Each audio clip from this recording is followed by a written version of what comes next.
Alright, good afternoon.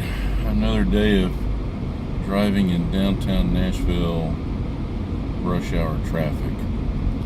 And don't be surprised if you hear the phone going off, as I usually have about a half a dozen people that train right about now and start shooting video to me. I can do this while I drive. Watching video in traffic is a little precarious, to say the least. What I was going to talk about this time is roughly this time last week. I want to say Wednesday. I think it was Wednesday. I don't remember. Tuesday. Chris Aiden was in the gym, and there were several people in the gym, but he was in the gym, and one of the things he wanted me to look at was his deadlift. Now, Chris is a coach, and he's a smart guy. It's not one of those things where I'm teaching him how to pull. He's just wanting someone's eye, looking at his deadlift that's, gonna be straight up with him and just to see if there's anything I can see. And I suggested that he try the hook grip. Now, he has an issue with a finger, a pinky, and we discussed that. And then Chris tagged me in a story post on Instagram. I'm not really sure how all that works, because I'm not quite as tech savvy as you cool kids. But looking for tips and stories and things like that. So I thought I'd use myself and how hook grip came to be for me. And I remember reading about Brad Gillingham. He had written an article in Powerlifting USA. I had used double overhand and light hook with my Olympic weightlifting, and you didn't see at the time, you were only seeing just a couple of people use hook grip. It still was in its infancy, if you will, of being used in powerlifting. And Brad had a bicep injury. I want to say it happened to him twice when he did the Arnold Strongman. And don't quote me on that. That's been some time ago. But Brad was the whole inspiration. I had always thought, it'd be really cool to use this. For me, Brad's one of those guys that he's built to pull. And, that doesn't diminish his ability. That guy's probably pulled 800 plus as many times as anybody on the planet or in the history of the sport. So, and let me say this about Brad, getting to compete against him and share the platform with him. Super, super nice guy. That's a guy I'd love to spend some time with, training and just hanging out and talking. It's a shame that I don't get to see him any more often than I do. But a super top-notch guy. Super strong, too. And so, I remember reading the article, and he said that he had dabbled with it for quite some time before he went to it full time. And just the way things went, that's kind of how I did it. And initially, just like everybody, 135, I was a 600-pound puller plus. I think I had pulled 650, 655 with a mixed grip. Not world beating, but certainly respectable at the time. And one of the things that I would struggle with is I would pull my hips out of alignment. I have short arms for as tall as I am. I wouldn't call them short, but I'm pretty broad and pretty thick, and now I'm fat. So, that mixed grip just put a hell of a lot of stress on my left bicep and shoulder, but I never had the issues like in the shoulders or in the biceps like others have. It would be my hips.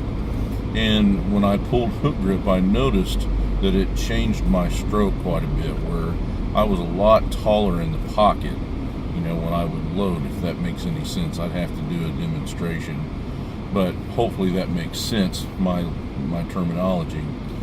And what I found is that I didn't have any bit of whirl like I do with the mixed grip with the underhand, because something like Jennifer Milliken, I'm name dropping from my own gym, but I saw Kaz I'm almost certain Kaz is right-handed, and he pulls like a lefty would pull. And so, I've seen, but I've also seen some of the older master age lifters when I was not a master age lifter, where they develop a significant whirl when they pull the bar, moves away from the underhand, so to speak. Not to mention the tremendous stress, and I have seen bicep pulls happen, and it's pretty nasty. So for me, it was one of those things that not only was it better for my even back development and injury prevention with my hips, I became a better puller. It made my form better. And because of my Olympic lifting background, I tend to get in the pocket just a little deeper, than most pullers. If I get my hips a little high, it's just bad for me. I don't know why. It was like that when I pulled sumo. When I pulled 700, I used hook grip. When I pulled sumo in gear, and that gear would help me break it from the floor. Again, I never claimed to be a great deadlifter, but I took what was a bad pull, and 700 I think is respectable, especially as a master lifter. So, what are some of the things that I did? Well, how I trained. What I would do is, for a long period of time, until I would get, 8 weeks out from a meet, I would alternate between doing reps in the pool, training from the top with straps, but again, double overhand, and then training with 2x8 blocks. I would do 2 sets of 10 of deadlift on 1 week, and my alternating week, I would do 3 sets of 6 on the block pulls. And after I did that for, about 12 weeks, then I got to the point where once I got done with the blocks, I would take the weight off the blocks, and I would do 2, sometimes 3 singles, but I would go hook grip. And I certainly didn't need a warm-up because I had done 3 sets of 6. And we set it up to where I would do the block pulls for 3 sets of 6 at the time between, it was 80 to 85%. I stuck around a number of 83%. Don't ask me where we came up with that magical number. I honestly don't recall, but it was something, we speculated a good area to work in that wasn't too heavy, but was heavy enough given the fact that we were on the blocks. And believe it or not, what that would do is, because I'd be so warmed up, I wasn't using my hands like on, you see a lot of deadlifters, they'll do reps at 135, then they go to 225, then they go to 315. And, the thumb, there's no question. Let me also say, there's never a time the hook grip is going to be, hey, it's the greatest thing and it feels great and I love it and I do it every day. That's not going to happen. But you get used to how it feels, and the deadlift is over usually within 4 or 5 seconds, and then it's over. And so what I would do is use my straps, and then my hands would be fresh, and I would pull 2 to 3 heavy singles. And I got to the point where I was closing in on my PR, and I did that for a couple of years, and I was at a meet in 2005, and I never did a bunch of warm-up at a meet. I'd squatted, I had benched. Usually what I would do is immediately get in my deadlift suit. I would pull 315, then pull 455. If I had to have another pull, I would pull 500, something like that, and then I'd go to my opener. And at that point in time, it was anywhere from 575 to 615, depending on the time. And that was plenty of of warm-up for me. So I got to the point where I did that. I used the hook grip because I only needed to do so many pulls, and it felt really good. And I remember asking Wes, should I go ahead and pull hook grip? And he goes, your warm-ups look great.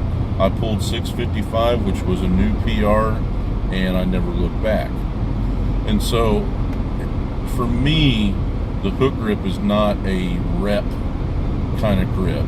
Now you can get used to it, and I got to the point where I would do 405 for sets of 15, which when I was much younger and stronger. and which was great for my strongman conditioning and so forth.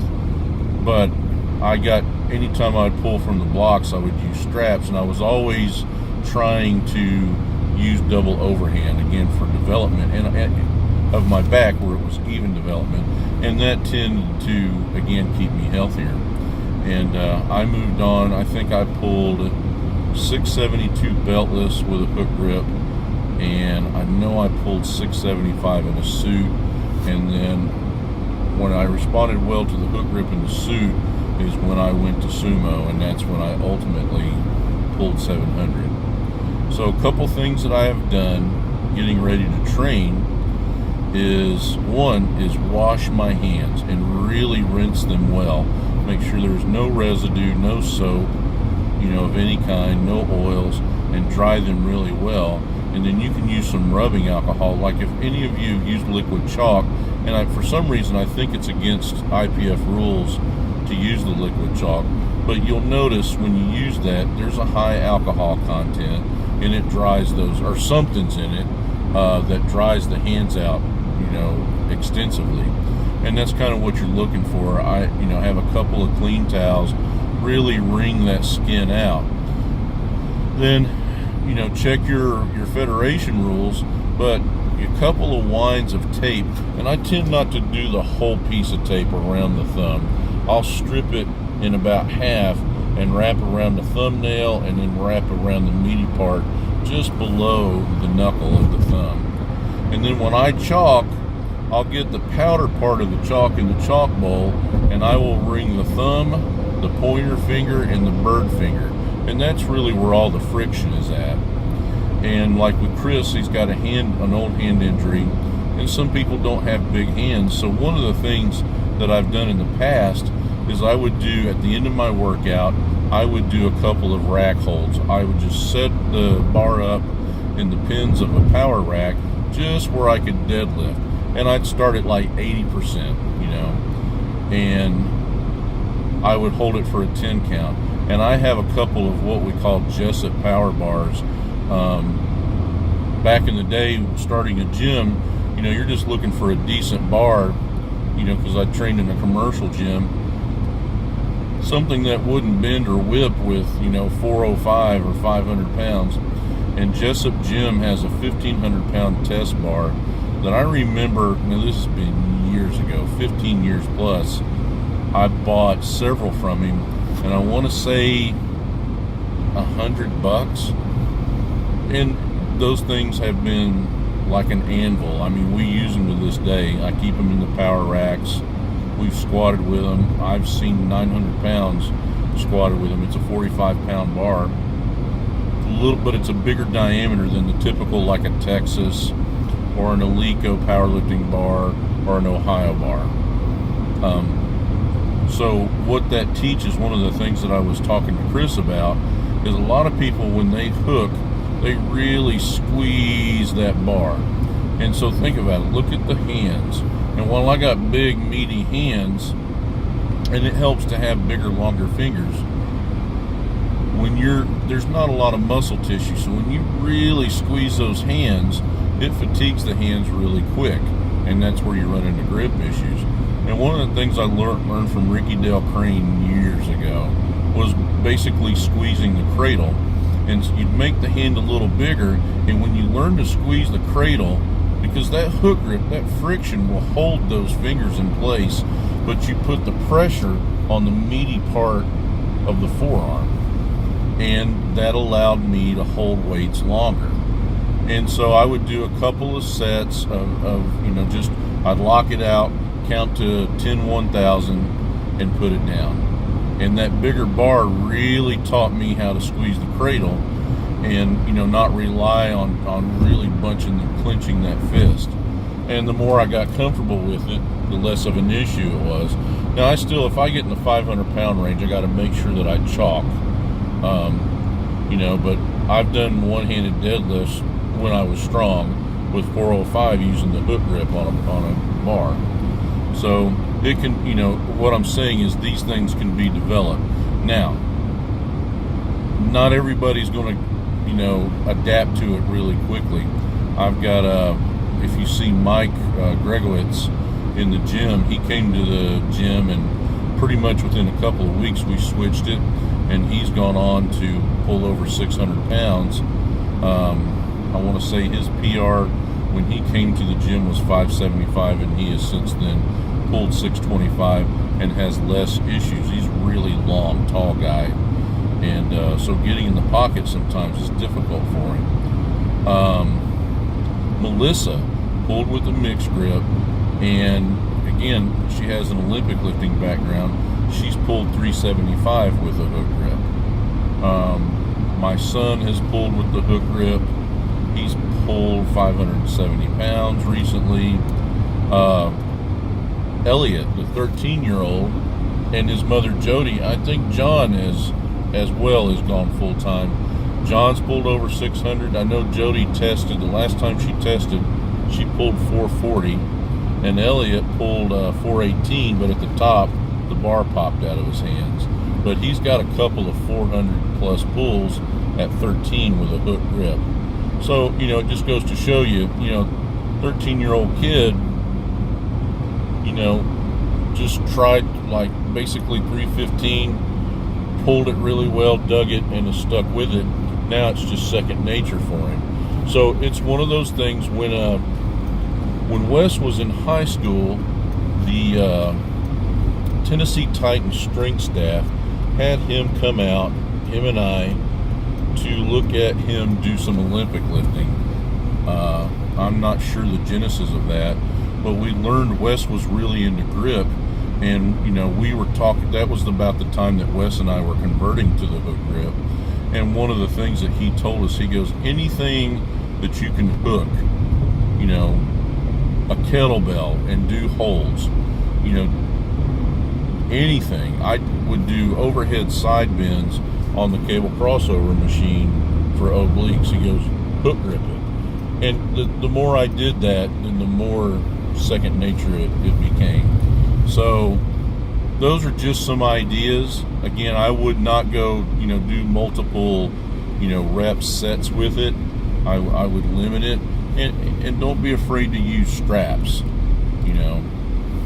As long as you're not doing straps all the time, I would use straps for training from the top and the blocks. And I think those things can be very, very helpful. So anyway, that's long-winded and rambling, but hopefully it gives you some insight on some things to train and some things to try.